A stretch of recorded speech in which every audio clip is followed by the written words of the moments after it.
Paz seja convosco. Hoje nós vamos ver Atos capítulo 21 e capítulo de número 22. Paulo está indo até Jerusalém e no versículo número 4 do capítulo 21, ele está com alguns discípulos e eles ficaram juntos durante 7 dias e pelo Espírito eles falaram com Paulo que Paulo não subisse a Jerusalém. Ou seja, eles já estavam entendendo pelo Espírito de Deus que Paulo estava nos seus últimos momentos. E Paulo, então, no dia seguinte, ele vai partir dali e vai chegar na casa de Filipe de Cesareia. E partindo dali Paulo e nós, os que com ele estávamos, portanto Lucas estava nesse momento, chegamos a Cesareia e entrando em casa de Filipe, o evangelista, que era um dos 7, ficamos com ele. Tinha este 4 filhas donzelas que profetizavam. Importante destacar isso aqui. A cidade de Cesareia era uma cidade portuária, uma cidade de muita impiedade, e o texto nos cita que ele tinha 4 filhas donzelas que profetizavam. Olha, quando a gente leva a palavra de Deus para dentro da nossa casa e quando a gente procura servir ao Senhor, toda a nossa casa, toda a nossa família vai vir junto com a gente e vai andar com o Senhor também.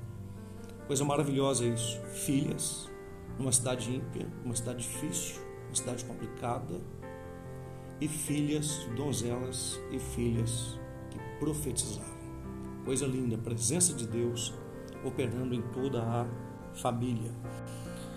E também Paulo vai se encontrar com Ágabo, aquele profeta que vai tomar a cinta de Paulo e que vai profetizar a respeito da sua prisão, a respeito do seu martírio.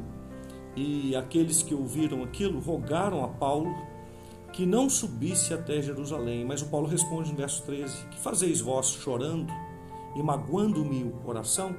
Porque eu estou pronto, não só a ser ligado, a ser preso, mas ainda morrer em Jerusalém pelo nome do Senhor Jesus. Logo depois do verso 18 vai dizer que no dia seguinte Paulo entrou conosco, mais uma vez Lucas está demonstrando que está perto, em casa de Tiago, e todos os anciãos vieram até ali.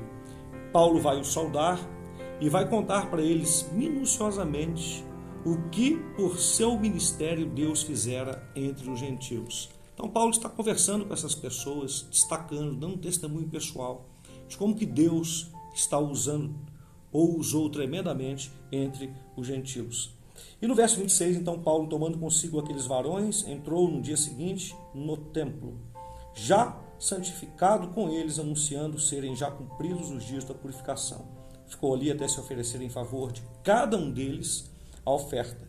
Quando os 7 dias estavam quase a terminar, os judeus da Ásia, vendo-o no templo, alvoroçaram todo o povo e lançaram mão dele. Paulo não estava fazendo nada, absolutamente nada de errado, mas quando os judeus da Ásia o viram ali, eles se lançaram contra ele e disseram que ele era aquele que por todas as partes ensinava contra o povo, contra a lei, contra o templo, e introduziu também no templo os gregos e profanou o santo lugar. Ou seja, eles falaram mentira, uma sorte de malícias contra Paulo. Se alvoroçaram de tal maneira que, aproximando-se, verso 33, do tribuno, prendeu e o mandou atar com 2 cadeias e lhe perguntou quem era ele e o que ele tinha feito. E, durante esse momento, a multidão alvoroçada, clamando para que ele fosse morto. E ele, então, sendo introduzido na fortaleza, falou com o tribuno e disse assim: é-me permitido dizer alguma coisa? O tribuno perguntou para ele: você sabe grego? Você não é porventura aquele egípcio que antes desses dias fez uma sedição e levou ao deserto 4.000 salteadores? O confundiu, né?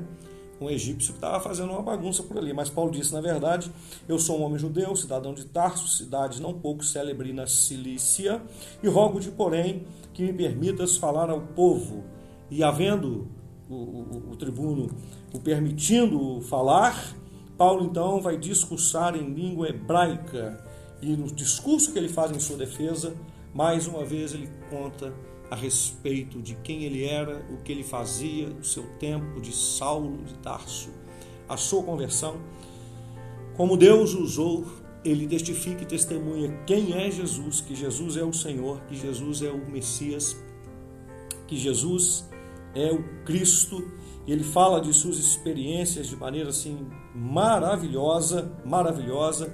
E quando o povo o escuta falar, ele termina de falar, eles estão clamando ao ouvirem dizendo tudo isso, ao ouvirem dizer tudo isso, estão clamando a fim de que ele seja morto, de que ele seja açoitado. Quando estavam atando, verso 25, com correias, disse Paulo ao centurião que ali estava: é-vos lícito açoitar um romano sem ser condenado? E quando o centurião escutou aquilo ali, peraí. Paulo entendia também de leis.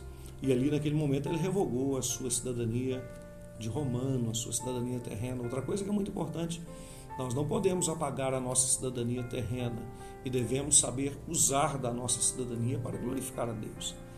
Você não nasceu no Brasil à toa, você não é brasileiro à toa. Deus tem um chamado para você aqui nessa terra. Então você não pode negar esse chamado aqui dentro dessa terra. Deve glorificar ao Senhor, em nome de Jesus.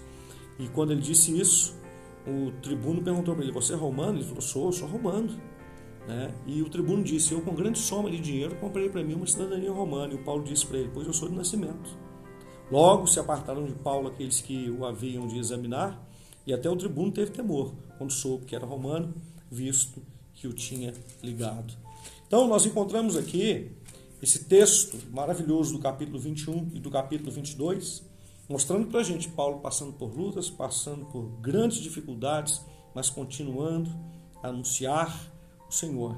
E logo no finalzinho, ele vai perante o Sinédrio, Ele vai ser acusado e ele vai se apresentar diante do Sinédrio. Mas isso nós veremos na nossa reflexão de amanhã. Que Deus te abençoe tremendamente, em nome de Jesus.